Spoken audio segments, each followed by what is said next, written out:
And welcome everyone here to News Now. Well, maybe you went to bed last night thinking, okay, when I wake up, I'll know who won in Iowa. And you wake up and you notice that there was something big happened in Iowa. And the big thing was, we don't know who won, Ron. Yeah, no kidding. We should have spotted the first signs of trouble when they couldn't even release a poll over the weekend in Iowa. You know, the big Des Moines Register poll, they decided, oh, we're not quite sure about this. We're not going to release that. Then the next thing you know, oh, by the way, we can't actually release the results. And by the way, Mike, you're right on target.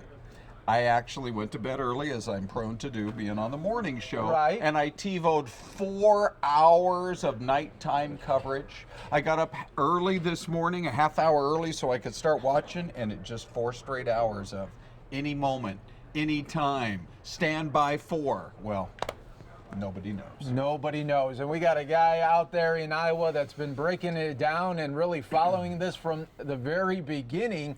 John Hook out there in Iowa. And John, did you ever think that we might have the impeachment results before the Iowa caucus results?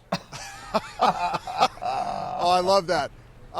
No, I didn't ponder that, but I'll tell you what, you've got to think back. This is a year-long odyssey for these candidates in Iowa.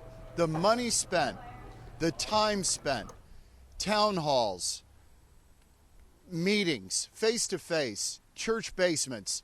I mean, these candidates have been grinding it out here for a year. To go through all that and then no result is an abomination. And it's on the party, by the way. This is not a problem with Iowa voters. They turned out, they caucused. We were there last night as they did it. It's a beautiful thing to watch, actually. It's a weird process. It's a Byzantine process. It's one you can't even explain probably unless you have 15 minutes to do it. So that tells you that it's a little bit weird. But the people turn out and commit 2 hours to this, and then they do their due diligence, and then the party can't pull it together and count the votes. I mean, it's really on the party. It's not on the people. John, would you say, and I know you've been busy getting ready for these live shots, so I don't know how many voters you've actually had a chance to get a quick Q&A with. Would you say most people are taking a, look, we understand, whenever they come out with it, we'll come out with it, or do you get a sense that people are actually saying, I almost feel almost snookered in a way? I mean, I showed up, I did my part, I moved from this corner to that corner, I did everything I was supposed to do. Why can't they get their act together? I think that's right, Ron. And they really now feel like it may be the death knell for the Iowa First caucus. There's been a push within the Democratic Party to try to do something else that they think more reflects the national demographic. And they think Iowa is too white and too old, I'm putting it bluntly, that it does not reflect the United States of America. So they feel that for their party particularly, it's not the right place, and it's a weird process. So I think Iowans feel like this now probably sounds the bell that it's over as Iowa First. We may have just witnessed our last first in the nation Iowa caucus. It may be history, because I just don't think they're gonna go there again, based on doubts they had before, coupled with what happened last night and today. And I think Iowans feel kind of ripped off because they did their part, as I said. I wonder about Pete Buttigieg. He gave that speech last night that sounded like an acceptance speech. Right Thank you, Iowa. I'm happy to accept your decision. Did that seem genuine to you, John, or was it just a fairly positive speech he wanted to get out there and give? Or did he have maybe people on the ground who were giving him some clues that perhaps he outperformed in Iowa? Oh, no doubt.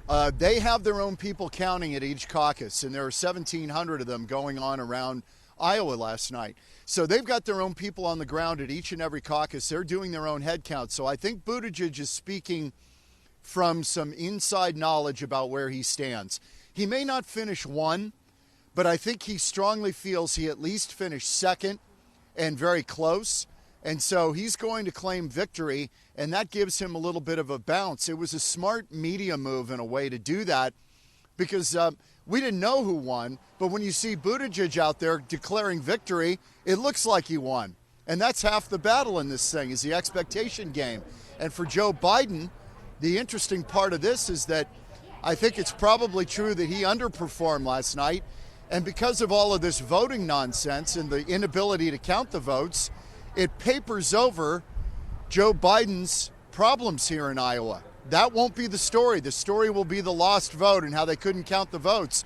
It may have given Joe Biden a bit of a pass. John, I'm wondering about a conversation I had with Chris Wallace a few weeks ago. I said, is there anybody that you see on this list of the top 5, 6, 7 candidates who could pull a surprise? And the name he gave me was Amy Klobuchar. Because as opposed to most of these other candidates in the top 5, she really did have to perform last night. Is there any indication that she did, particularly in that northern 1/3 of Iowa that actually is pretty close to Minnesota? Minnesota, right. They're saying that. It looks right now like she might end up 5th here. Maybe Biden's at 4th, she's at 5th, but this is only from exit polling and just rough counts of caucus goers last night. We just don't know. We're going to have to wait and see. But we know generally, historically, with the exception being Bill Clinton and Michael Dukakis in 88 and George H.W. Bush in 88, they didn't perform well here. They finished 3rd. They ended up winning the nomination. But generally, Iowa, if you're 1 or 2, you probably got a good shot at the nomination. If you're not, as I've told other people, and it's kind of an old adage, you're probably dead, but you just don't know it yet. And that's kind of where we are. And we'll see coming out of here what this all means because of the jumbled problem with the voting count. The bounce and all of that out of Iowa may not matter as much. It may be an old story because these guys have moved on to New Hampshire. Well, does it actually, let's say Klobuchar and Biden are actually fairly close for 4th and 5th, does that really hurt Joe Biden? I mean, if in fact Iowa doesn't always pick the winner and he's the perceived front runner? I think only in the expectation game, Ron. You've been following this as long as I have, and you know, he's been the front runner nationally in the polls. And this would put a chink in the armor.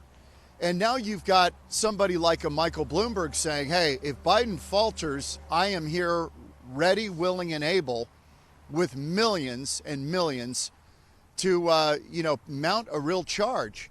And so I think for Joe Biden in that lane of a moderate Democrat, and, you'll have Republicans say, are you kidding me? A moderate Democrat. But that's the lane that he's kind of in the Democratic Party. That if he stumbles, the party may be looking to a different direction, like, maybe a Bernie Sanders or an Elizabeth Warren, who probably also performed okay here last night. And John, what about this lack of response from the DNC and Iowa Democrats? I mean, from the DNC chair right now, we haven't heard anything from Tom Perez. Does this kind of non-statement really magnify the problem here in Iowa?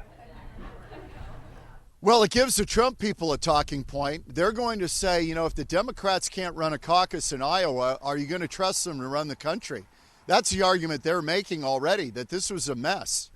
And so it reflects very badly on the DNC. It reflects bad on the DNC in Iowa. The problem I get back to is that the voters did their part. They turned out. It's really a cool process to watch. And it really kind of makes you feel proud about the country, the way they handle themselves. You've got all these different factions in one gymnasium, and everybody gets along, and they're respectful. And it's a really nice process. But then when you can't get a vote count, it just sullied the whole thing. Okay, John, excellent reporting there. Are you going to grab breakfast right behind? I'm trying to see which street you're set We up are. on there. This is Waveland Cafe, which we have made our de facto breakfast place for 3 straight days, and we're going in again, yes. Good. All right, well, you can lay that new survey we had on them today. 49% of Americans are confident making eggs over easy. There you go. There you go. Oh, I bet it's good eating That's in good to Iowa. know. I bet it's actually really good eating. it is John, very job, good, and you the guys. people are terrific. Yeah. Thanks. Thanks so much.